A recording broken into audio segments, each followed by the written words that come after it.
Hello बच्चों, कैसे हैं आप? आई होप सो सब ठीक ठाक होगा। चलिए जी। सीए फाइनल एफआर की नेक्स्ट अमेंडमेंट क्लास में आपका स्वागत है। हालांकि अमेंडमेंट क्लास वर्ड बोलना इतना अच्छा नहीं लगता है। The correct word is we are discussing the new questions in study material. New questions in study material, new questions या न्यू कॉन्सेप्ट्स। अमेंडमेंट का तो मतलब होता है कि इंड एएस में कुछ नया आया है। यहाँ इंड एएस में थोड़ा ना कुछ नया आया है। इंड एएस में तो ये सब चीजें पहले भी थी। अब आपका इंस्टीट्यूट कहता है कि नहीं, साथ में ये भी पढ़ लीजिए। ठीक है ना? बच्चे, मैंने तो आपको बहुत बड़ा हैंड आउट दिया हुआ है ऑलरेडी, आपको पता है। ठीक है ना? ग्रुप्स में हमने सारे व्हाट्सएप ग्रुप्स में शेयर कर दिया था। कुछ बच्चे मुझे पूछ रहे थे, सर आप सारे क्वेश्चंस करा देंगे? बच्चे, मैं रेलेवेंट चीजें डिस्कस करूंगा, सारे तो बहुत ज्यादा हो जाएंगे। रेलेवेंट इन द सेंस जिसमें कुछ नया है। अब जिसमें कुछ नया ही नहीं है वो क्या करेंगे? वो तो आप खुद भी कर सकते हैं ना। That will be time waste. जैसे मैं एक सरल सा एग्जांपल देता हूं, इंड एएस 111 जॉइंट अरेंजमेंट्स, उसमें कुछ भी नया नहीं है। सिर्फ क्वेश्चन इंस्टीट्यूट ने जो एक्स्ट्रा डाले हैं वो करने हैं। तो फिर ऐसी चीजें तो हम खुद कर सकते हैं। हाँ, जो नया होगा, जैसे इंड एएस 111 में एक छोटी सी बात नहीं है, वो नई वाली बातें मैं सारे यूट्यूब के जरिए आपके साथ शेयर करूंगा। ठीक है? अदरवाइज तो बच्चे बहुत बड़ी क्लासेस हो जाएंगी ना। हाँ, अगर कोई बच्चा पूरी की पूरी ही लगाना चाहता है तो वो मेरे साथ सेपरेटली कंसल्ट कर ले कि नहीं सर, मैं तो खुद कुछ भी नहीं करना चाहता। आप, हाँ, मैं सारी रिकॉर्ड करूंगा पर मैं यूट्यूब पे सारे शेयर नहीं कर पाऊंगा। That will B too much, बहुत ज्यादा क्लासेस हो जाएंगी और जिन्होंने खुद भी कर लिया है वो भी टाइम वेस्ट करेंगे इसको देख के। तो जिसने नहीं करना खुद, जिसकी अटेम्प्ट लेट है, वो मेरे साथ अलग से डिस्कस कर ले। मैं उसको बता दूंगा कि अगर आप सारी भी लगाना चाहते हैं तो सारी भी लगा सकते हैं। पर यूट्यूब पे आपको वो कंटेंट मिलेगा जो रेलेवेंट कंटेंट है, जो बच्चा सीरियस है पढ़ाई करने में, जिसको सिर्फ काम की बात से मतलब है। ठीक है ना? अदरवाइज पूरे क्वेश्चंस तो वो करता है जो खुद कुछ भी नहीं करता है। क्योंकि बच्चे सिर्फ, अब इंड एएस 115 उसमें कुछ भी नया नहीं है, कुछ भी नया नहीं है, एक भी क्वेश्चन नया नहीं है। अब मैं उसको कराऊंगा तो 2 घंटे लग जाएंगे। इतने सारे क्वेश्चंस नए डाल दिए इंस्टीट्यूट ने, तो क्यों 2 घंटे लगाते हो? समझ रहे हो ना? 2 घंटे क्यों लगाने हैं हमें? हम तो सिंपल काम करते हैं ना, खुद पढ़ लेंगे उसको। फिर बोल रहा हूं, यूट्यूब पे वो क्लासेस डालूंगा जो रेलेवेंट है, जिसमें कुछ नई बात है, या जो मुझे लगता है हाँ ये आप खुद करेंगे तो आपको दिक्कत आएगी। अदरवाइज उस हैंड आउट का 80% पोर्शन ऐसा है जो आप खुद से कर सकते हैं। जैसे इंड एएस 103 बिजनेस कॉम्बिनेशन, कुछ भी नया नहीं है, सब कुछ आपने किया हुआ है और उसके तो क्वेश्चंस भी थोड़े से ही हैं। और इंड एएस 28 में नई बात थी, वो मैंने पूरा शेयर किया। समझ गए ना? पर फिर भी अगर कोई सारी लगाना चाहता है तो वो मुझसे अलग से बात कर ले, मैं उसको बता दूंगा कैसे करना है। ठीक है सर? आज क्या कराओगे? अगर आप आए हो तो कुछ नया ही लेके आए होगे। बच्चे, इंड एएस 23 की बातें करूंगा। सर कुछ नया है? नया नहीं कह सकते, क्वेश्चंस कुछ हैं जो मुझे लगता है कि एक बार मेरे साथ डिस्कस हो जाए तो ज्यादा अच्छा रहेगा। एज सच कोई इतनी बड़ी चीज नहीं है, बहुत छोटी छोटी बातें हैं, बहुत छोटा सा ही स्टैंडर्ड है, वैसे भी छोटा सा ही है। क्या नाम है इंड एएस 23 का? Borrowing cost. आज की क्लास में हम बोरोइंग कॉस्ट के बारे में चर्चा करेंगे। ठीक है? जस्ट एक क्विक रिव्यू लेते हैं। ये स्टैंडर्ड आपको बताता था when to capitalise the borrowing cost. Borrowing cost PL में जाती है, सारी दुनिया को पता है। ये स्टैंडर्ड आपको बताता है कि बोरोइंग कॉस्ट को कब कैपिटलाइज करना है। एक क्विक रिव्यू दे रहा हूं ताकि मुझे समझाने में इजी रहे। बोरोइंग कॉस्ट का मतलब क्या था? मेन तो था interest calculated using effective interest method of Ind AS 109। फिर finance charges of financial lease और exchange loss on foreign currency borrowings to the extent it does not exceed the cost of local currency borrowings. ये 3 चीजें आपके borrowing cost में cover होते थे। फिर आता था बोरोइंग कॉस्ट को कैपिटलाइज कब करते हैं? Any borrowing cost incurred on acquisition, production, construction of qualifying asset should be capitalised. Qualified asset का एक्विजिशन, कंस्ट्रक्शन और प्रोडक्शन पे जो बोरोइंग कॉस्ट इनकर होती है, that should be capitalised. What is qualifying asset? Any asset which takes substantial period of time for getting ready to use. Any asset which take substantial period of time for getting ready to use is qualifying asset. Ready to use या cell, जिसको ready to use होने में या cell लायक होने में substantial समय लगे, that is called qualifying asset. अब सब्सटेंशियल पीरियड हमने कहा था इंड एस डिफाइन नहीं करता, बट AS 16 जो हम CA इंटर में पढ़ते हैं वहां सब्सटेंशियल पीरियड 12 महीने बोले जाते हैं, पर इंड AS कहता है substantial period will be determined by the management. Management खुद देखे सब्सटेंशियल पीरियड क्या है। पेपर में प्रैक्टिकल क्वेश्चन आता है तो सब पीरियड सब्सटेंशियल पीरियड होते हैं, ठीक है ना। थ्योरेटिकल या केस स्टडी आता है फिर हमें देखना पड़ता है। फिर दूसरी बात, क्वालिफाइंग एसेट में क्या क्या आ सकता है? PPE आ सकता है, बिल्कुल आ सकता है। इन्वेस्टमेंट प्रॉपर्टी आ सकता है, बिल्कुल आ सकता है। इन्वेंट्री आ सकता है, इंटेंजिबल एसेट आ सकता है, बिल्कुल आ सकता है, जिसको भी सब्सटेंशियल समय लगे। क्या इन्वेंट्री आ सकता है? तो बच्चे इन्वेंट्री के बारे में हमने छोटी सी चर्चा करी थी। ये देखो मैं क्लास नोट्स दिखाने के लिए लेके आया हूं। ये चर्चा हमने इन्वेंट्रीज को लेके करी थी, पर हमने एक लाइन के अंदर इसकी चर्चा कर दी थी बिकॉज इसके ऊपर कोई क्वेश्चन नहीं था। पहली चीज, इंस्टीट्यूट ने इन्वेंट्री के ऊपर 1-2 सम पूछे हैं, तो मैं इन्वेंट्रीज को लेके चर्चा दोबारा से कर देना चाहता हूं। सो थोड़े से एडिशनल नोट्स आपको लिखने पड़ेंगे, ठीक है।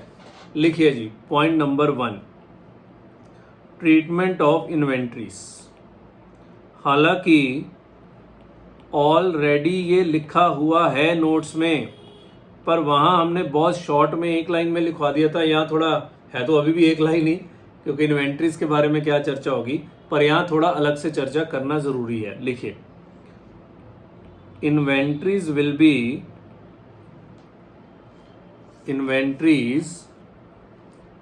B considered as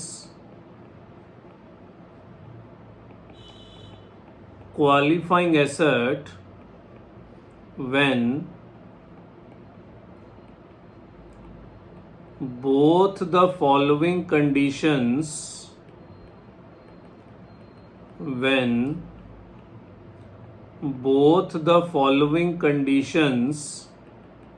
are satisfied.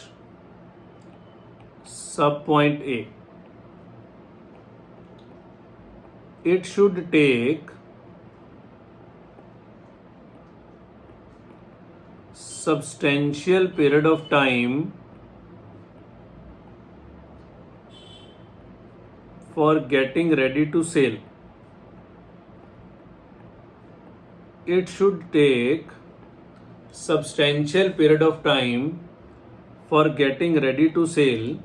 Or B, it should not be produced in large quantities.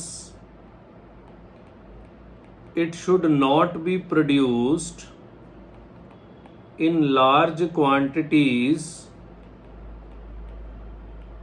on repetitive basis. It should not be produced in large quantities on repetitive basis. ये बात लिखी हुई है, बस इतनी सी ही बात है। सो दोबारा से एक बार समझते हैं। सो क्वालिफाइंग एसेट का क्या मतलब था? पहली बात तो वही लगाए, ये एक लेक्चर जो ऑलरेडी इंड AS 23 रिवाइज करके बैठा है। ये मैंने आपको पहले ही बोल दिया था कि ये लेक्चर सिर्फ वही लगा सकता है जिसने ऑलरेडी रिवीजन करी हुई है, क्योंकि यहाँ मैं बच्चे इंड AS पूरा नहीं बता पाऊंगा ना। जो तो मैंने पूरा समझाना था इंड AS 28 वो तो मैंने पूरा ही बताया, पर अब मैं पूरा नहीं बता पाऊंगा, ठीक है। क्वालिफाइंग एसेट का मतलब था जिसको रेडी टू यूज होने में या रेडी टू सेल होने में सब्सटेंशियल पीरियड ऑफ टाइम लगता है। मन में हमेशा एक सवाल आता था, क्या इन्वेंट्रीज भी क्वालिफाइंग एसेट हो सकते हैं? तो इंड AS कहता है हो सकते हैं, but that should not be produced on repetitive basis.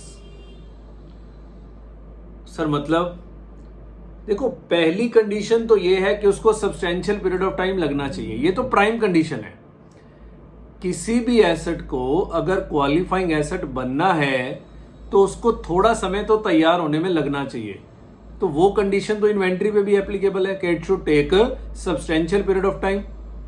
पर इन्वेंट्री के केस में एक दूसरी कंडीशन जोड़ी गई कि अगर उसको क्वालिफाइंग एसेट बनना है then it should not be produced on repetitive basis in larger quantities. मतलब ये नहीं कि आप उसको रोज ही बनाते रहते हो, लार्जर क्वांटिटीज में बनाते रहते हो, बिकॉज फिर वो कह रहा है इसमें ब्याज कैपिटलाइज करने का कोई अर्थ नहीं है। अगर आप उसको कभी कभी बनाते हो, है ना, जैसे शिप मैन्युफैक्चरिंग कंपनी, अब रोज तो शिप्स के ऑर्डर आते नहीं होंगे, कभी कभार आते हैं, एक शिप बनाते हैं, उसको सब्सटेंशियल पीरियड ऑफ टाइम लगता है। कोई लार्ज क्वांटिटी में भी शिप नहीं बनते होंगे, समझ रहे हो ना। कोई कंपनी फाइटर प्लेन बना रही है तो ये तो नहीं कि लार्ज क्वांटिटी में वो बनाता होगा और रेपिटेटिव बेसिस पे बनाता होगा, ऐसे तो होता नहीं, और उनको सब्सटेंशियल पीरियड भी लगता होगा। तो ऐसी इन्वेंट्रीज क्वालिफाइंग एसेट हो सकती है, समझ रहे हो। आप रोज कुछ प्रोडक्शन कर, मान लो आपकी हौजरी है जी, तो आप रोज प्रोडक्शन करते हो उन्हीं चीजों की, तो चाहे उसको सब्सटेंशियल पीरियड लगे भी, पर अब लार्ज क्वांटिटी में रेपिटेटिव बेसिस पे प्रोडक्शन करते हैं, ऐसी सिचुएशन में इन्वेंट्री को क्वालिफाइंग एसेट नहीं बोल सकते। बहुत ही फालतू पॉइंट है, मतलब इतनी चर्चा भी क्यों कर रहा हूं, पर क्या करूं, क्योंकि ये आया है, इसके ऊपर क्वेश्चन पूछा गया है, इसलिए मुझे इस पे चर्चा करनी पड़ेगी। क्लियर हो गई बात। इसके ऊपर एक दो क्वेश्चंस पूछ लिए हैं जी आपके इंस्टीट्यूट ने कि जैसे ये कॉन्सेप्ट करे बिना तो बच्चा एक अच्छा चार्टर्ड अकाउंटेंट बन ही नहीं सकता था, ठीक है ना। ठीक है जी, हमें तो नंबरों से मतलब है, सो नंबरों के लिए हम तो काम करेंगे। क्लियर। सो दो कंडीशन है जी, अगर इन्वेंट्री को क्वालिफाइंग एसेट बनना है तो दो कंडीशन सेटिस्फाई करने पड़ेंगे। पहला तो वही है, it should take substantial period of time for getting ready for sale, because inventory को तो सेल करना होता है ना, so it should take substantial period of time for getting ready for sale. और दूसरा, it should not be produced in large quantities on a repetitive basis. इसको large quantity में प्रोड्यूस नहीं करा गया है, इसको लार्ज क्वांटिटी में प्रोड्यूस नहीं करा गया है। It should not be produced on large quantities on a repetitive basis. समझ आ गई बात। तो इसके ऊपर क्वेश्चंस हैं, वो क्वेश्चंस मैं अभी आपको करा देता हूं। एक और पॉइंट लिखिए, ये एक छोटी सी नई बात जोड़ी है आप इंस्टीट्यूट ने, लिखिए, if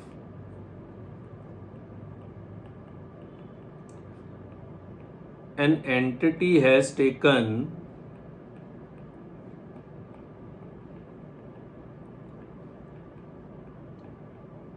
any specific borrowing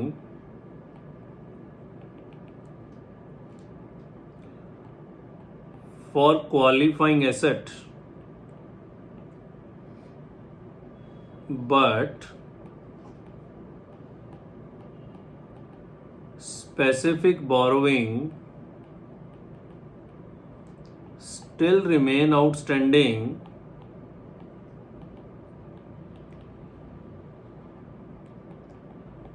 after qualifying asset is ready to use,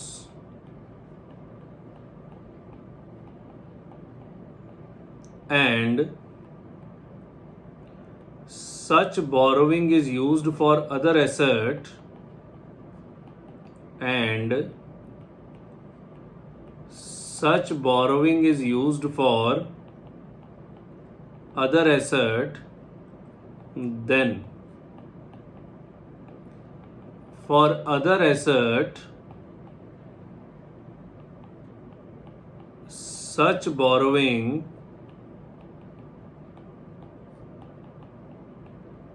will be treated as general borrowing. Then for other asset such borrowings will be treated as a general borrowings. पढ़िए, आपको समझ में आ जाएगा, मैं भी समझाता हूं, पहले इसको पढ़िए।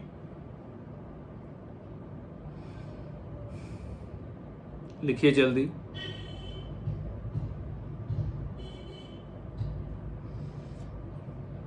ओके, क्या लिखा है सर? बड़ी सिंपल सी बात है, आपने एक लोन लिया, मान लो 1 करोड़ रुपए का लोन लिया, स्पेसिफिक बोरिंग, बिल्डिंग बनाने के लिए 1 करोड़ का लोन लिया, बिल्डिंग बन के तैयार हो गई, लोन अभी भी आउटस्टैंडिंग है, और बाद में आपने एक और बिल्डिंग बनानी शुरू कर दी, तो वही लोन का आप दूसरी बिल्डिंग के लिए भी जनरल बोरिंग के रूप में समझ सकते हैं। ये लिखा है, उसी लोन को आप दूसरी बिल्डिंग के लिए जनरल बोरिंग के रूप में समझ सकते हैं। बिकॉज कारण है ना, जनरल बोरिंग का मतलब क्या होता है कि आपने किसी पर्पस के लिए तो लोन लिया नहीं हुआ। कई सारे लोन्स को इकट्ठा करके हम एक वेटेड एवरेज कैपिटलाइजेशन रेट निकाल देते हैं। तो फिर जब एक ये लोन भी आउटस्टैंडिंग है तो फिर इस लोन को भी दूसरी बिल्डिंग के लिए जनरल बोरिंग माना जाएगा और कैपिटलाइजेशन रेट निकालते समय इस बोरोविंग को भी कंसिडर किया जाएगा। बस इतनी सी बात है। So if an entity has taken any specific borrowing, लिया तो आपने स्पेसिफिक लोन है। आई होप सो आपको स्पेसिफिक बोरोइंग, जनरल बोरोइंग ये सब याद होगा। अगर नहीं याद है फिर तो दिक्कत आएगी ना। If entity has taken any specific borrowing for qualifying asset but specific borrowing still remain outstanding, कि लोन तो आपने क्वालिफाइंग एसेट के लिए ही लिया था पर वो बोरोइंग अभी भी आउटस्टैंडिंग है। After qualifying asset is ready to use, qualifying asset ready to use हो गया, बोरोइंग अभी भी आउटस्टैंडिंग है और उस बोरोइंग को आपने किसी और एसेट के ऊपर यूज कर लिया। Then for other asset such borrowing will be treated as the general borrowing, किसी दूसरे एसेट के लिए उसको जनरल बोरोइंग माना जाएगा। क्लियर है? आपको शायद बात समझ में आ गई है जो मैं कहने की कोशिश कर रहा हूं। सिंपल सी बात है कि लोन अभी पे नहीं हुआ, एसेट रेडी टू यूज हो गया, आपने एक और क्वालिफाइंग एसेट बनाना शुरू कर दिया, तो जो बोरोइंग आउटस्टैंडिंग है अगर उसमें से कुछ हिस्सा इसमें यूज हुआ है, बच्चे अगर लोन ही यूज कर लिया आपने पूरा का पूरा फिर नहीं, अगर उस बोरोइंग का कुछ हिस्सा इस एसेट पे यूज हुआ है तभी तो आप उसको जनरल बोरोइंग मानेंगे। क्लियर हो गई बात? ये ध्यान रखिएगा। सो फालतू पॉइंट है अगेन, मतलब बड़ा बहुत इंपॉर्टेंट पॉइंट था ये नहीं, पर एक क्वेश्चन है करना पड़ेगा। थर्ड, ये बात हमने कंसोलिडेटेड फाइनेंशियल स्टेटमेंट्स में आपको बताई थी। इधर देखो, मान लो एक होल्डिंग कंपनी है पी लिमिटेड और उसकी सब्सिडरी है एस लिमिटेड। पी लिमिटेड ने लोन लिया और लोन लेके एस लिमिटेड में इन्वेस्ट कर दिया, मतलब लोन लेके पैसा एस लिमिटेड को दे दिया, चाहे इक्विटी में दिया चाहे जिसमें भी दिया है ना, चाहे लोन दिया, जो मर्जी है। एस लिमिटेड ने क्वालिफाइंग एसेट बनाना शुरू कर दिया। क्या पी लिमिटेड ब्याज कैपिटलाइज कर सकता है? ना, पी लिमिटेड के पास बोरोइंग कॉस्ट तो है पर क्वालिफाइंग एसेट नहीं है। स्टैंड अलोन की बात कर रहा हूं। पी लिमिटेड स्टैंड लोन में ब्याज कैपिटलाइज नहीं कर सकता। एस लिमिटेड स्टैंड लोन में ब्याज कैपिटलाइज कर सकता है? ना, क्योंकि इसके पास लोन ही नहीं है। क्वालिफाइंग एसेट तो है पर लोन ही नहीं है। पर कंसोलिडेटेड में तो दोनों इकट्ठे हो जाएंगे। तो क्या कंसोलिडेटेड बैलेंस शीट में कैपिटलाइजेशन हो जाएगा? यस, इतनी सी बात है। और ये बात तो हमने Ind AS 110 consolidated financial statements में भी चर्चा करी थी। कारण है ना, पी ने लोन लिया, वो पैसा एस में इन्वेस्ट किया, एस ने क्वालिफाइंग एसेट बनाया, पर जब आप कंसोलिडेशन करोगे इनका फिर तो ये एक ही एंटिटी मानी जाएगी ना, कि इसी एंटिटी ने लोन लिया और इसी एंटिटी ने क्या बनाया?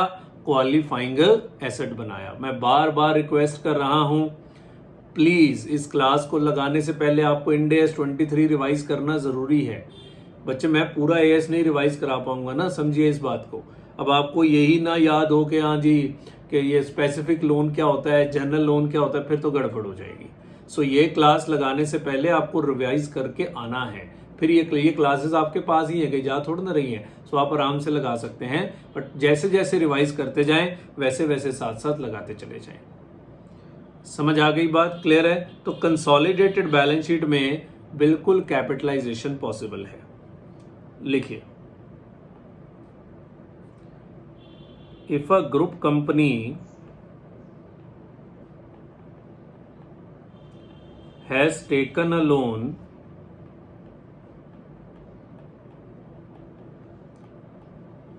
and invest such amount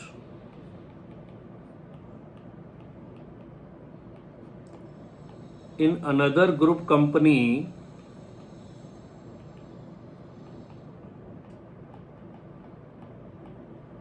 which constructs qualifying asset by using such amount, then borrowing cost can be capitalized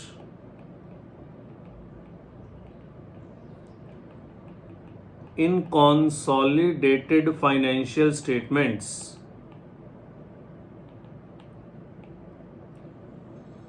However, in standalone financial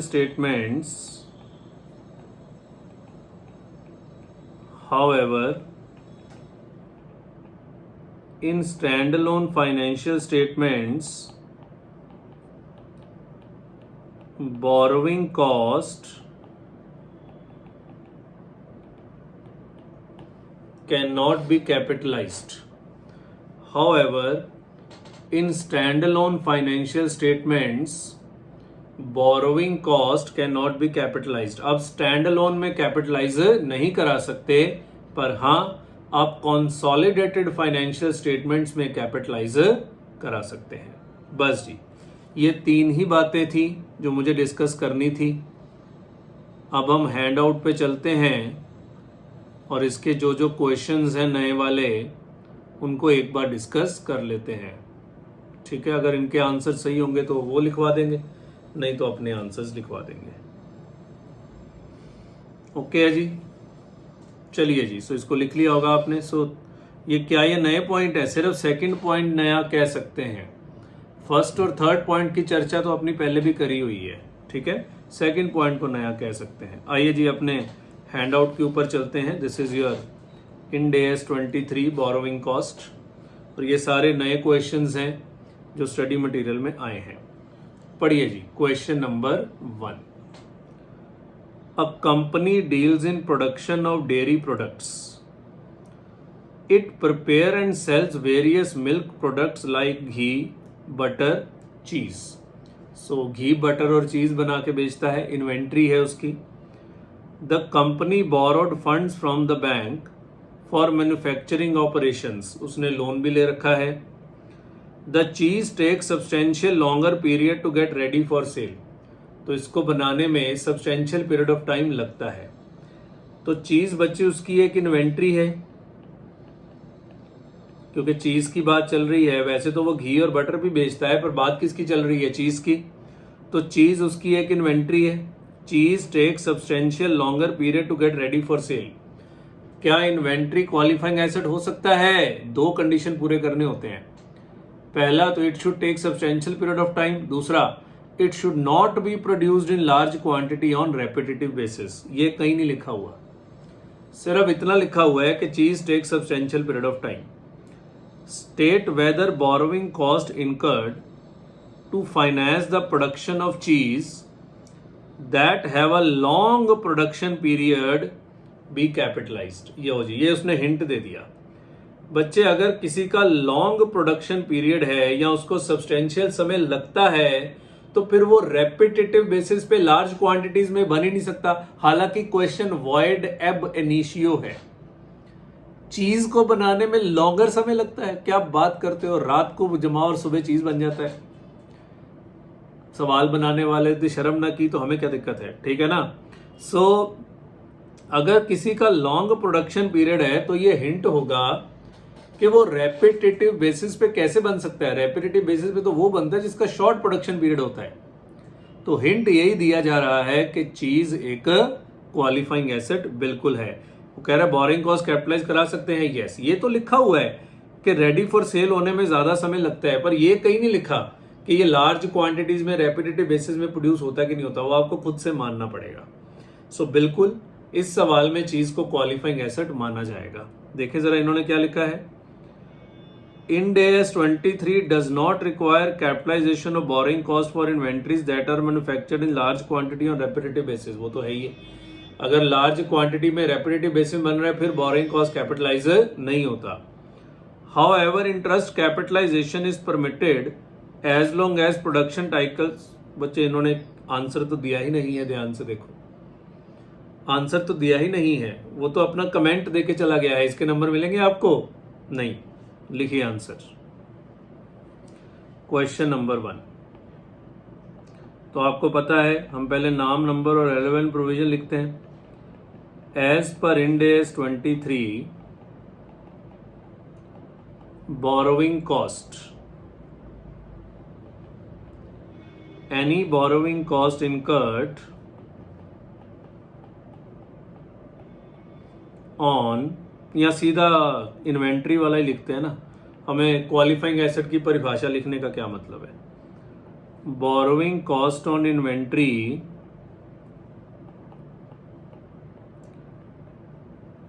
can be capitalised when both the following conditions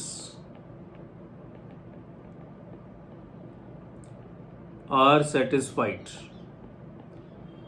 When both the following conditions are satisfied. Sub point A.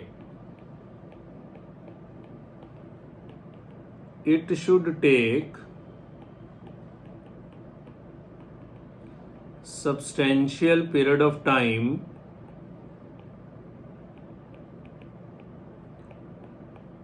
for getting ready for sale. B.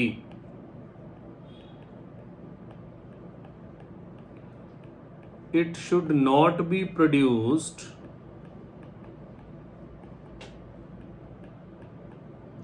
in large quantity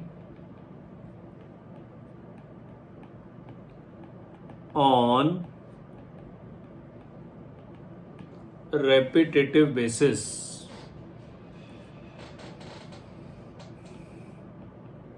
In the given case,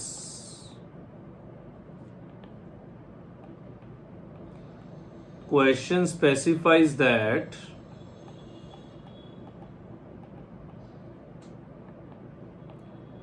production of cheese requires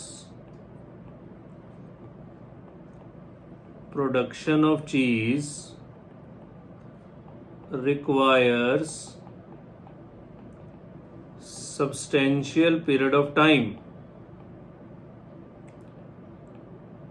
which is an indication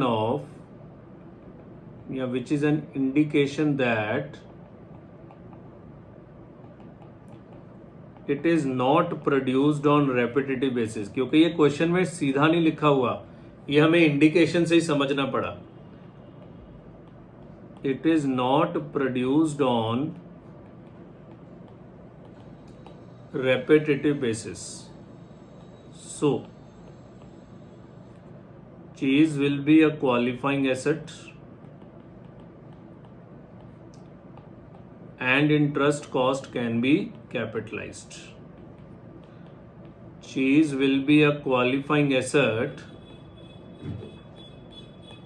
and interest cost can be capitalise. तो cheese को qualifying asset माना जाएगा और आप ब्याज की cost को capitalise करा सकते हैं। लिखिए जल्दी।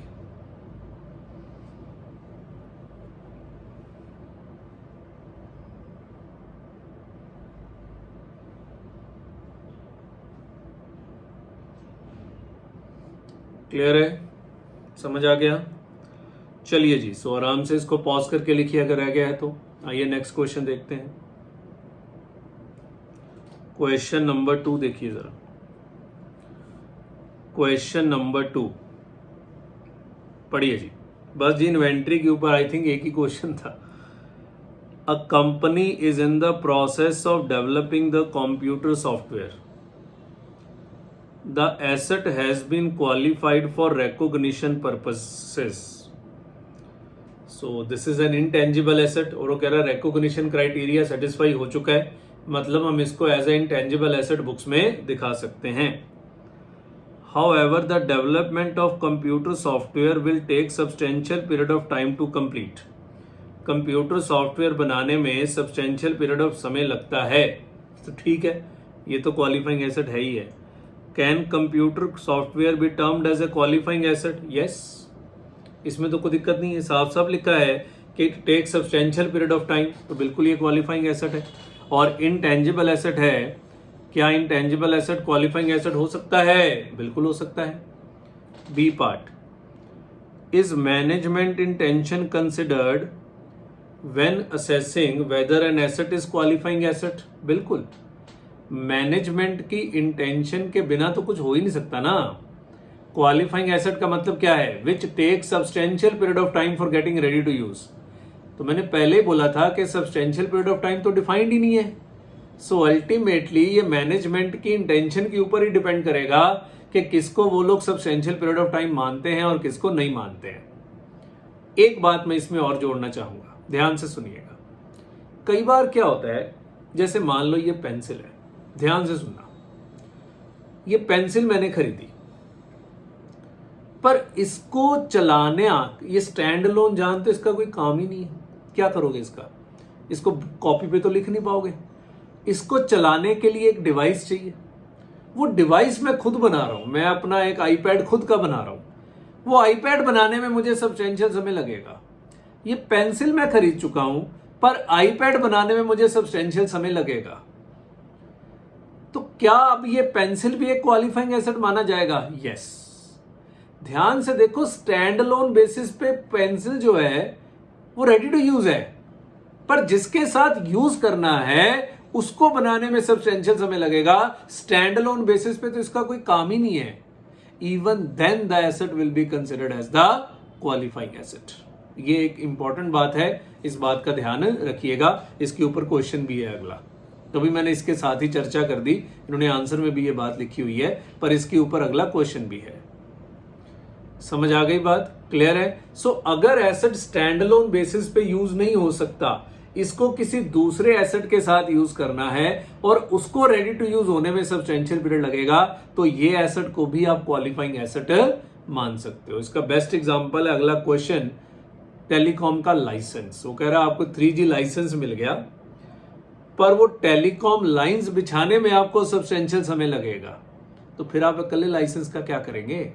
जबकि licence in itself ready to use है, पर अकेले लाइसेंस का कोई यूज ही नहीं है। लाइसेंस तो टेलीकॉम लाइंस के साथ ही यूज होगा, इसलिए लाइसेंस को भी क्वालिफाइंग एसेट माना जाएगा।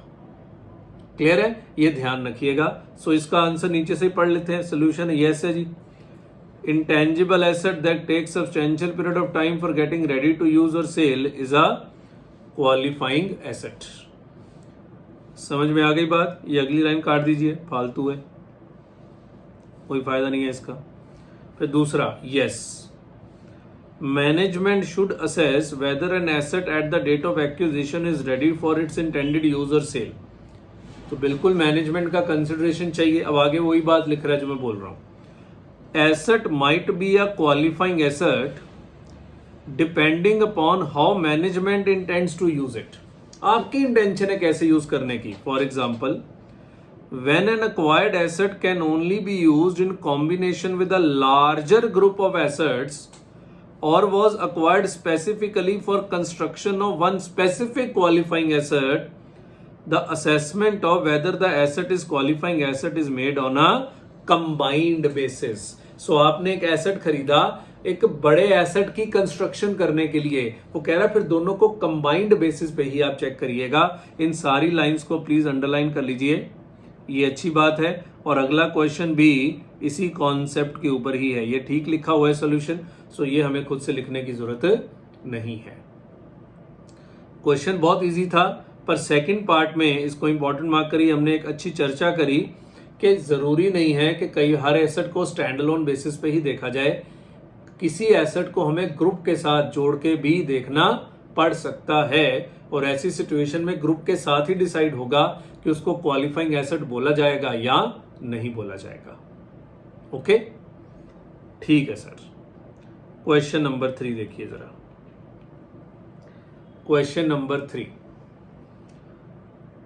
अ telecom company has acquired a 3G licence. So फिर से वही सवाल है जो मैंने अभी बोला था। The licence could be sold और licensed to a third party. However, management intends to use it to operate a wireless network. Licence खरीदा है तो नेटवर्क ऑपरेट करेंगे। Development of the network starts when the licence is acquired. Licence लेने के बाद network का development process शुरू होगा तो उसको तो समय लगेगा। Should borrowing cost on acquisition of 3G licence be capitalised until the network is ready for its intended use or sale? Yes, क्योंकि 3G लाइसेंस का अपना स्टैंड अलोन कोई यूज नहीं होगा, ये नेटवर्क के साथ ही यूज होगा और नेटवर्क को सब्सटेंशियल पीरियड ऑफ समय लगेगा, तो 3G लाइसेंस को भी क्वालिफाइंग एसेट माना जाएगा। देखें, yes, the licence has been exclusively acquired to operate the wireless network. बच्चे ये तो इन द गिवन केस से स्टार्ट करते हैं ना, आपको ऊपर नाम, नंबर, रेलेवेंट प्रोविजन देना है और रेलेवेंट प्रोविजन वही है कि क्वालिफाइंग एसेट का मतलब क्या है। ठीक है, the fact that the licence can be used और licence to a third party is irrelevant. ये लाइन काट दीजिए, ये लिखने की जरूरत ही नहीं है आपको। The acquisition of the licence is the first step in a wider investment project, it is a part of network investment. ये अच्छा आंसर नहीं है, मैं लिखवा देता हूँ। लिखिए, पिछले क्वेश्चन में तो कुछ था ही नहीं, सो हमने उसको लिखा नहीं। लिखिए जी, as per Ind AS 23, borrowing cost, any borrowing cost incurred on acquisition,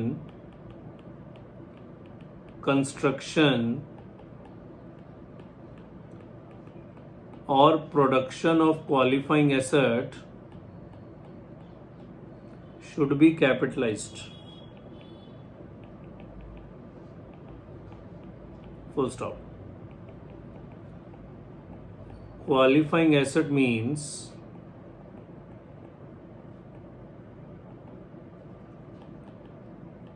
an asset which takes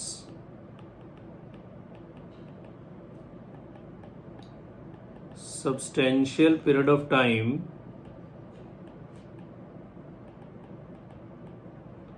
for getting ready to use।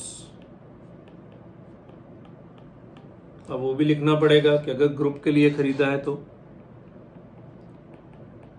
Ind AS further provides that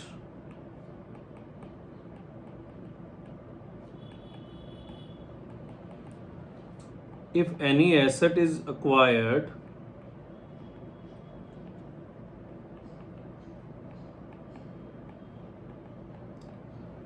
for use along with other asset,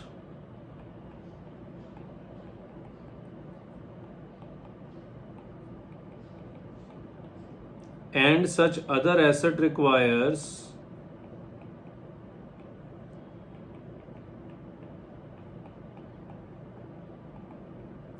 substantial period of time, then that asset will also be considered as qualifying asset. Then that asset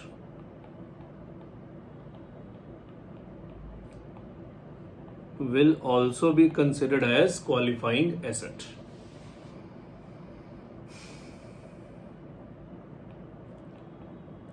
In the given case,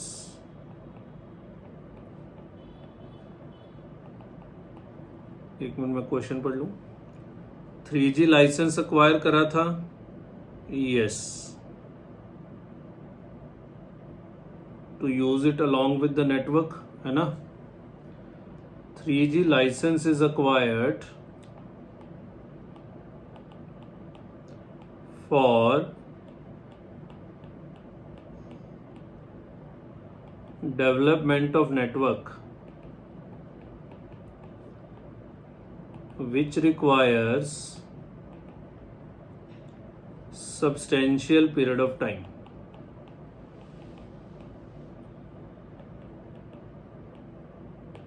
Full stop. So 3G license cannot be considered as a standalone asset.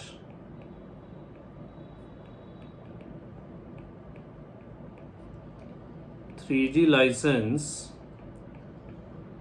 cannot be considered as standalone asset and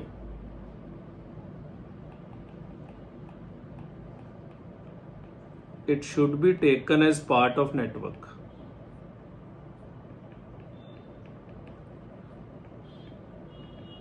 It should be taken as part of network. So क्या पूछा था उसने सवाल में?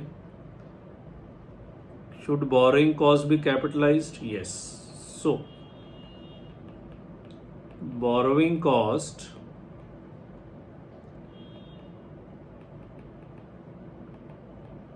can be capitalized on 3G license till development of network. Till development of network. लिखिए जी.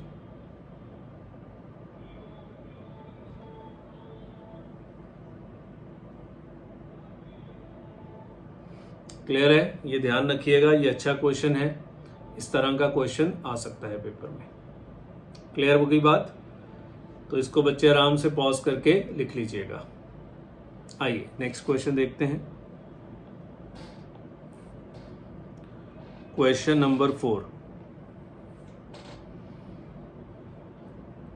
A real estate company has incurred expenses for acquisition of a permit allowing the construction of a building. Building बना रहा है, उसके लिए उसने permit लिया है. It has also acquired equipment that will be used for construction of various buildings. ठीक है, दो चीजें ली हैं. एक तो परमिट लिया है सरकार से बिल्डिंग बनाने के लिए और इक्विपमेंट्स भी लिए हैं कंस्ट्रक्शन पे यूज करने के लिए. Can borrowing cost on acquisition of permit and equipment be capitalized until the construction of building is completed? So बच्चे उसने दो चीजें खरीदी हैं. एक तो परमिट खरीदा है और दूसरे उसने कंस्ट्रक्शन के इक्विपमेंट्स खरीदे हैं. वो कह रहा बताओ इन पे बोरिंग कॉस्ट कैपिटलाइज हो जाएगी? चेक करिए. क्या परमिट एक स्टैंड अलोन एसेट कंसिडर हो सकता है या इसको बिल्डिंग के साथ जोड़ के देखना पड़ेगा? परमिट का अपने आप में क्या फायदा है? परमिट तो लिया है बिल्डिंग कंस्ट्रक्ट करने के लिए, तो उसको तो बिल्डिंग के साथ ही जोड़ के देखना पड़ेगा. हेंस परमिट को आप स्टैंड अलोन बेसिस पे कंसिडर नहीं कर सकते. Hence borrowing cost on permit can be capitalised till the completion of building. What about construction equipments? क्या इस पे बोरिंग कॉस्ट कैपिटलाइज हो जाएगी? नहीं, इस पे नहीं हो सकती. कंस्ट्रक्शन इक्विपमेंट तो बच्चे स्टैंड अलोन एसेट होता है ना. हो सकता है आप इसको किसी और बिल्डिंग पे भी यूज कर सकते हैं.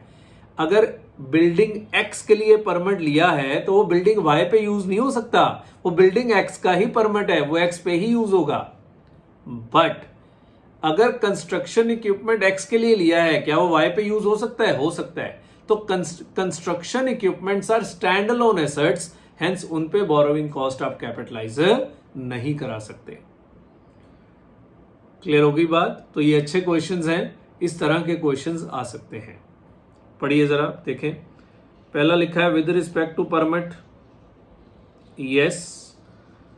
रेलेवेंट प्रोविजन लिख लो, same as question number 3. Relevant provision same as question number 3. जो क्वेश्चन नंबर 3 में मैंने रेलेवेंट प्रोविजंस लिखवाए हैं वही रेलेवेंट प्रोविजंस आपको लिखने हैं. कह रहा है since permit is specific to one building, वही बात जो मैंने बोली है, परमिट तो एक ही बिल्डिंग का होता है. It is the first step in a wider investment project. It is part of the construction cost of building which meets the definition of a qualifying asset. With respect to equipment, no. Since the equipment will be used for other construction projects, it is ready for its intended use at the acquisition date. Hence, it does not meet the definition of qualifying asset. Because बच्चे equipments तो ready to use होते हैं ना, उसको आपको कुछ करने की जरूरत थोड़ी ना है. वो तो आप कहीं भी यूज कर सकते हैं, वो तो ready to use ही होते हैं, इसलिए उन पे substantial period of time नहीं लगता. इसलिए आप उसकी बोरिंग कॉस्ट को कैपिटलाइज नहीं करा सकते। क्लियर हो गई बात? तो दिवाली की आवाज़ें आपको आ रही होंगी, समझ आ गई बात? आने वाली है, ठीक है ना, अभी नहीं आई है, पर हमारे देश में त्यौहार बहुत जल्दी शुरू हो जाते हैं। ओके है जी। सो ये 4 क्वेश्चंस थे क्वालिफाइंग एसेट्स के ऊपर जो स्टडी मटेरियल में नए डाले गए हैं। आइए क्वेश्चन नंबर 5 देखते हैं क्या है। तो चौथा लिखने की जरूरत नहीं है, रेलेवेंट प्रोविजन वही लिखने हैं जो क्वेश्चन नंबर 3 में लिखे थे। ठीक। सो क्लासेस में तो बच्चे हम सारे क्वेश्चंस लिख के करवा देते हैं, ये एक्स्ट्रा क्वेश्चंस है जहां रेलेवेंट होगा वो मैं सारे लिख के करवाऊंगा। क्लास में तो हम एक एक करवाते हैं। पढ़िए जी। On 1 April 2011 A Limited took a 8% loan of rupees 50 lakh for construction of building A, which is repayable after 6 years, that is on 31st of March 17. So building ए की कंस्ट्रक्शन स्टार्ट करी, 50 लाख का लोन लिया 1/4/2011 को। The construction of the building was completed on 31 मार्च 13। 2 साल बाद building complete हो गई। A Limited started construction of a new building B in the year 13-14 में उसने नई बिल्डिंग बनानी शुरू कर दी। For which he used his existing borrowings। लो आ गई ना बात, उसने इसी बोरोइंग को यूज कर लिया। तो मैंने क्या पढ़ाया था, अगर आपका क्वालिफाइंग एसेट कंप्लीट हो गया पर पुराना लोन अभी पे नहीं किया और उसका कुछ हिस्सा आपने नए एसेट पे यूज कर लिया, तो नए एसेट के लिए वो जनरल बोरोइंग माना जाएगा।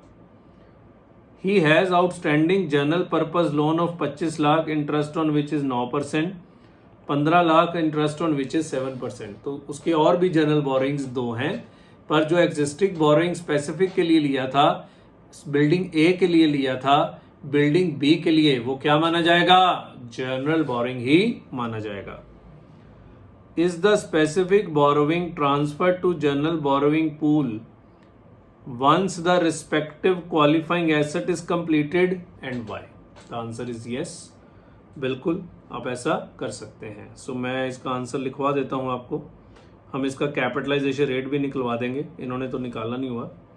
सो ये उसी एक कॉन्सेप्ट के ऊपर है जो मैंने आपको बताया था कि ये एक नई बात आई है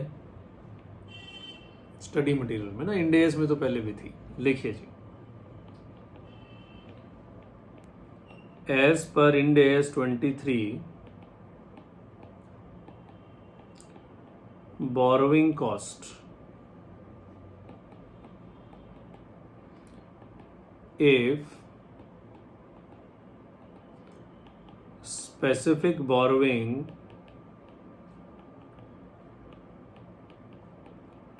is not yet repaid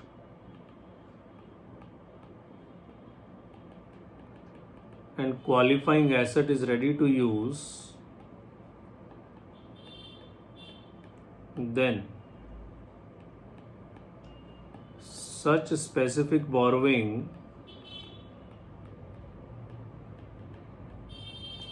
will become general borrowing for other qualifying asset if borrowing is not yet repaid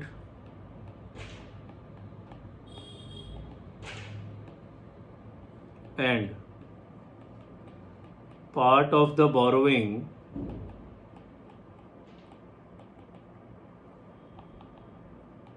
is used for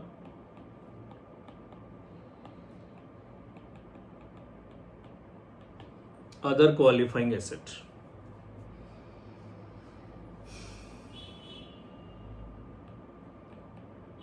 In the given case,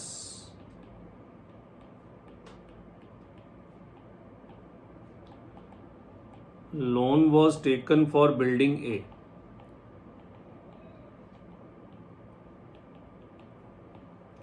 which is ready to use, but ऐसे लिख लो, loan of rupees 50 lakh. 1 minute, 50 lakh का ही था ना?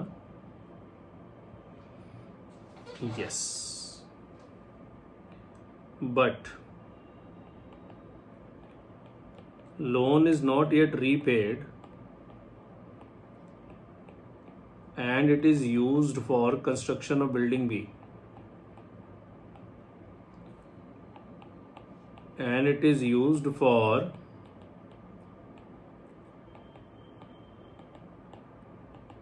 construction of building B. So, loan will be treated as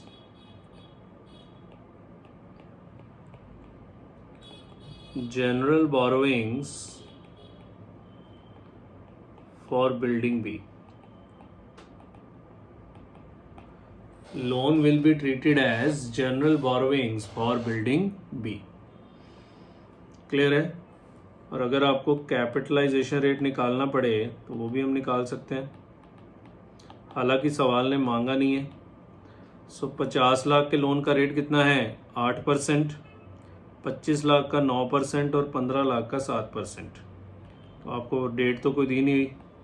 50 lakh into 8% plus 25 lakh into 9% plus 15 lakh into 7% divided by 90 lakhs। सो आइए, 50 लाख का 8% कितना होता है? 4 लाख। 25 लाख का 9% 2,25,000। 15 लाख का 7% 1,05,000 डिवाइडेड बाय 90 लाख इंटू, ये मैंने वैसे निकलवा दिया, ज़रूरत नहीं है सवाल में।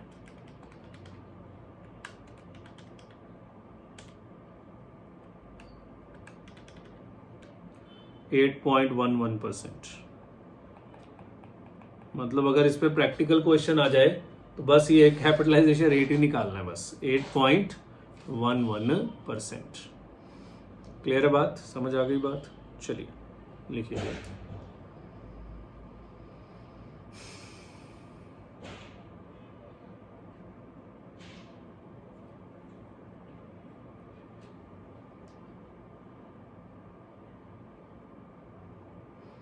पॉज करिए, ऊपर करेंगे। चलिए, सो आराम से बच्चे इसको पॉज करके लिख लीजिएगा। आइए नेक्स्ट देखते हैं। क्वेश्चन नंबर 6 बच्चे, ये ऑलरेडी किया हुआ है क्लास में, already covered in main book, लिख दो। सर यहाँ क्यों डाल दिया? अब बच्चा, अब इतने क्वेश्चन हैं, कोई ना कोई गलती से डल जाता है। ठीक है, मैं दिखा दूं आपको मेन बुक में कहाँ पे है ये। इसके लिए मेन बुक ढूंढनी पड़ेगी।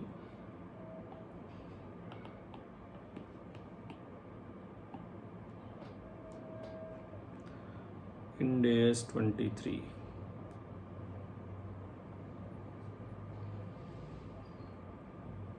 आपको ये ना लगे हमें गोली दे के निकल लिए, पता नहीं मेन बुक में है कि नहीं। ये रहा। सो 1,000, 1,000, 3,000, 3,000, यही क्वेश्चन है। 14% डिबेंचर 2,000, ये देखो। ठीक है, सो ये ऑलरेडी किया हुआ है जी, तो सोल्यूशन भी इसका मैच्ड है हमारे साथ जो इंस्टीट्यूट ने किया है। सो ये आपको करने की ज़रूरत नहीं है। क्वेश्चन नंबर 6 ऑलरेडी कवर्ड है, काट दो इसको। मेन बुक तो सारी करनी है, ये तो एडिशनल है, मेन बुक तो सारी करनी है, तो इसका सोल्यूशन भी अपना क्लास में किया हुआ है। ये पास्ट आरटीपी का क्वेश्चन है नंबर 7, और ये भी हमारी क्लास में पहले से कराया हुआ है। अब ये स्टडी मटेरियल में नया था तो यहाँ तो आ गया, और वो बाद में हमें समझ में आया कि ये तो हमने ऑलरेडी कवर कर दिया है। सो ये क्वेश्चन भी काट दो, मैं दिखा दूं पहले बुक में कौन सा है, क्योंकि इन्होंने अब डाले हैं, हमने पहले से कवर कर दिए हुए हैं।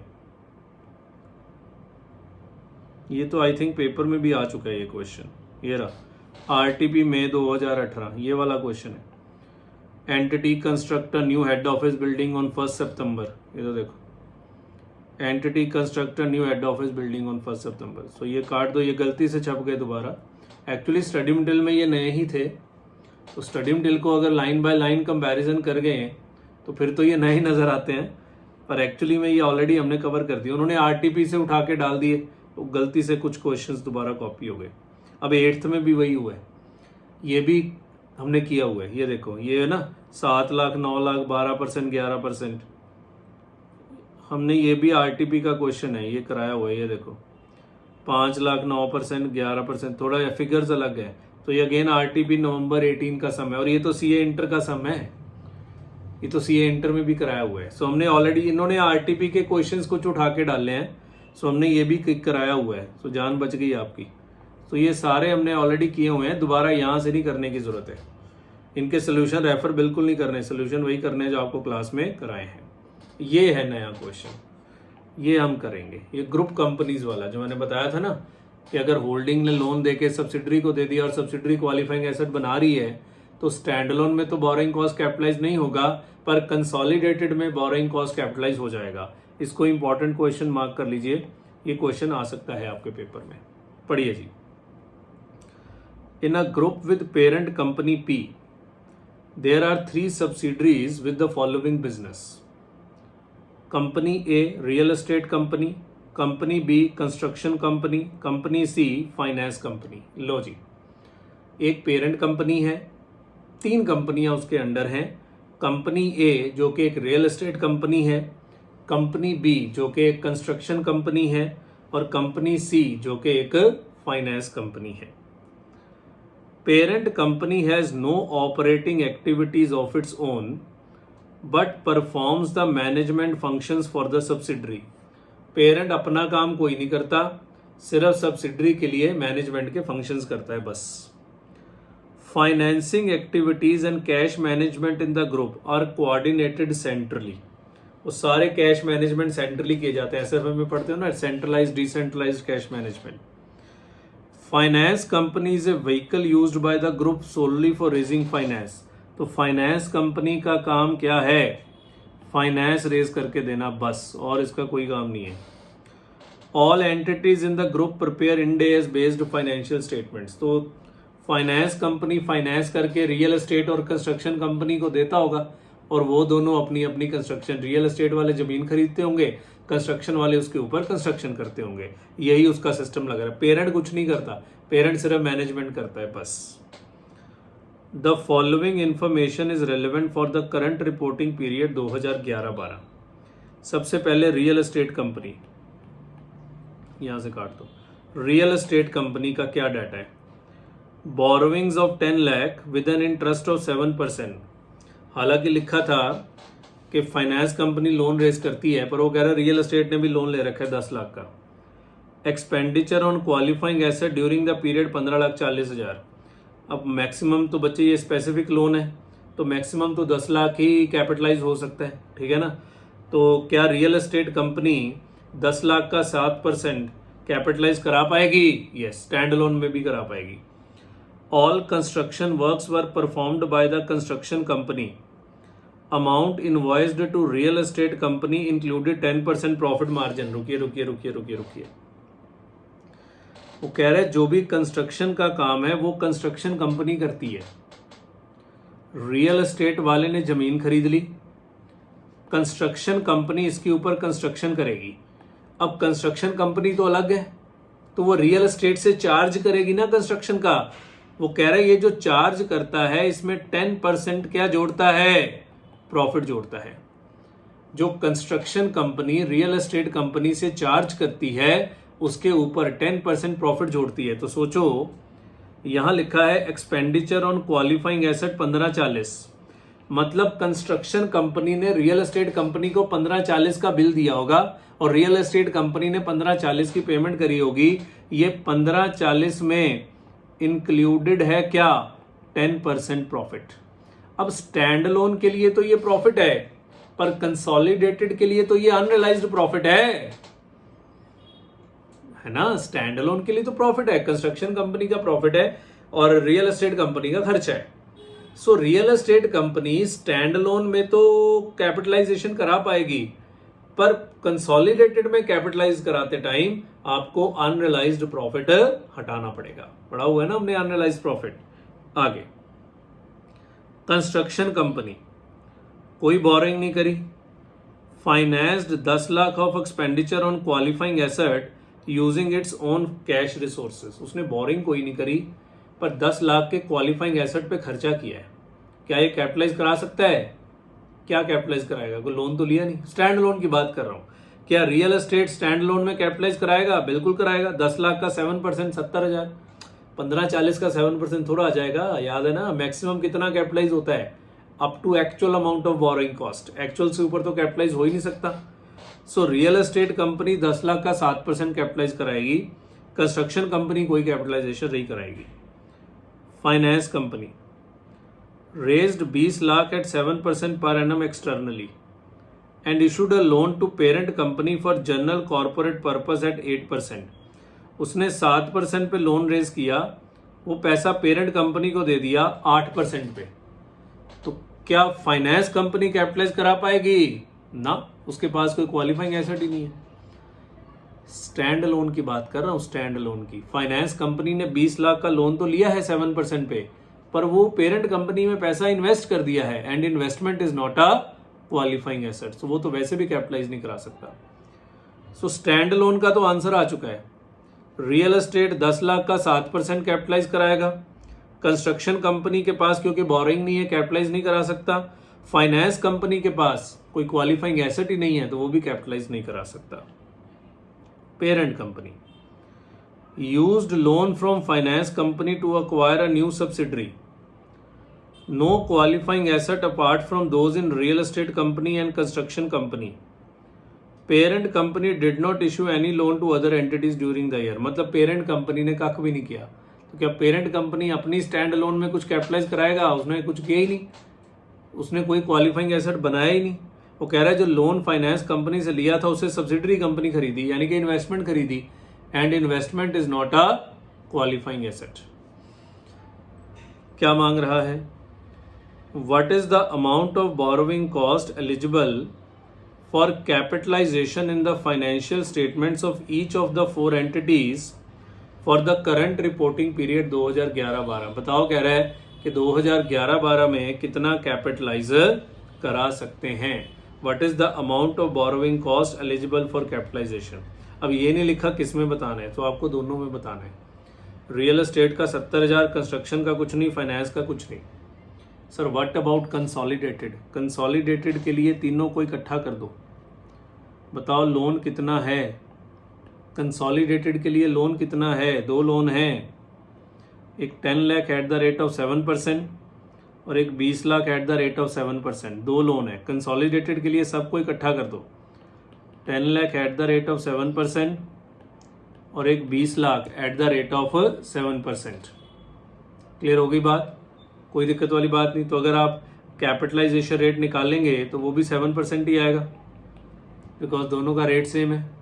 Expenditure on qualifying asset, real estate company का 1540 नहीं ले सकते, इसमें 10% प्रॉफिट जुड़ा हुआ है, तो डिवाइड बाय 110%, क्योंकि कंसोलिडेशन के लिए आपको अनरियलाइज प्रॉफिट हटाना है। 14 लाख प्लस ये 10 लाख, 24 लाख। तो 24 लाख का 7% कैपिटलाइज हो जाएगा। किसमें? कंसोलिडेटेड फाइनेंशियल स्टेटमेंट्स में। लोन तो 30 लाख का लिया ना, खर्चा कम किया है, तो कोई दिक्कत नहीं आएगी। 24 लाख का 7% कैपिटलाइज हो जाएगा। किसमें? कंसोलिडेशन में। बस ये करना है कि स्टैंड लोन में अपना अपना हिसाब देखिए, कंसोलिडेटेड के लिए सबको इकट्ठा कर दीजिए। क्लियर है? फिर बोल रहा हूं, स्टैंड लोन में अपना अपना हिसाब देखिए, कंसोलिडेटेड के लिए सबको इकट्ठा कर दीजिए। That's it. क्लियर? सो बहुत इजी क्वेश्चन है, कुछ खास नहीं है, पर मुझे लगता है कि ये क्वेश्चन पेपर में आ सकता है। लिखिए जी, क्वेश्चन नंबर कौन सा है? ये क्या खुल गया है? Question number 9। क्या हो रहा है? लिखिए, as per Ind AS 23 borrowing cost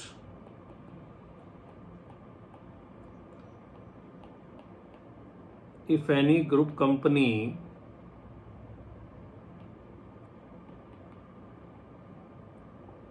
has taken loan and invests in other group company, then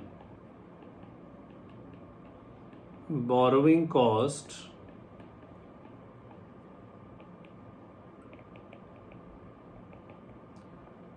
cannot be capitalized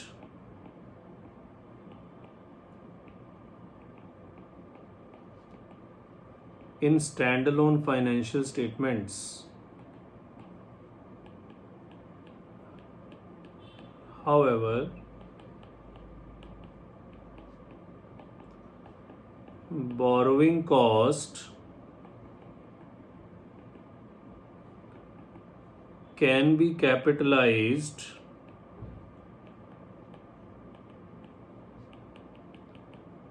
in consolidated financial statements. Borrowing cost can be capitalized in consolidated financial statements. तो सब point A लिखिए, treatment in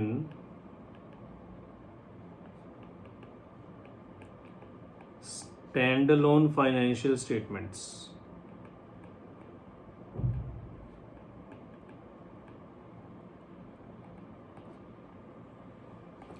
treatment in standalone financial statements. एक second बच्चे, मुझे question निकाल लेने दो.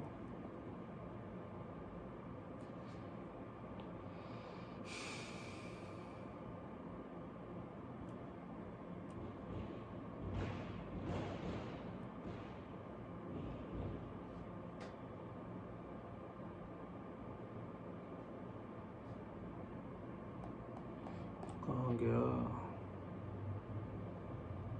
हाँ जी. तो सबसे पहले कंपनी ए, सब पॉइंट 1 कंपनी ए. तो इसने लोन भी लिया है 10 लाख का, 7% क्वालिफाइंग एसेट पे खर्चा भी किया है. Since it has taken borrowings and also incurred expenses on qualifying asset,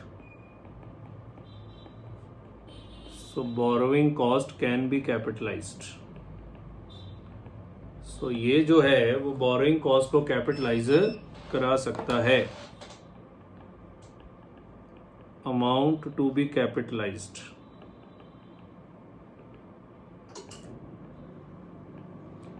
$10 lakh का 7%. ध्यान रखना 15-40 ना ले लेना, क्योंकि एक्चुअल बोरिंग कॉस्ट ही 70,000 है, तो इससे ज्यादा तो कैपिटलाइज हो नहीं सकता.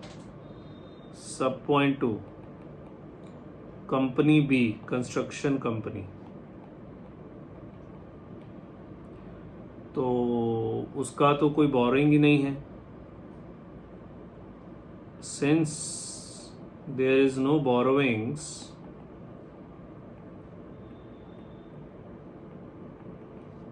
सो capitalisation is not possible.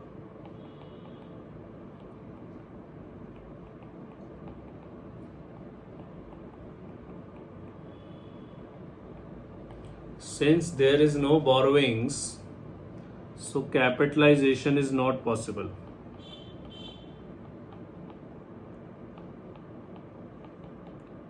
Company C,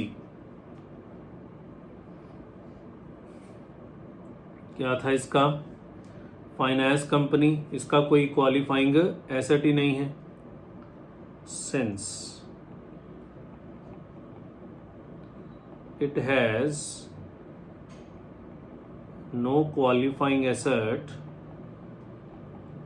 so borrowing cost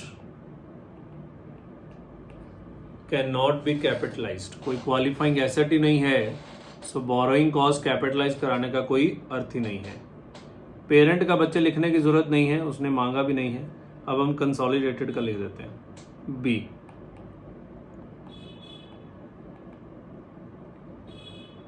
treatment in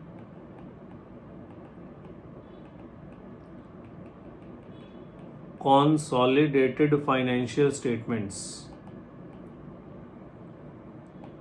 treatment in consolidated financial statements,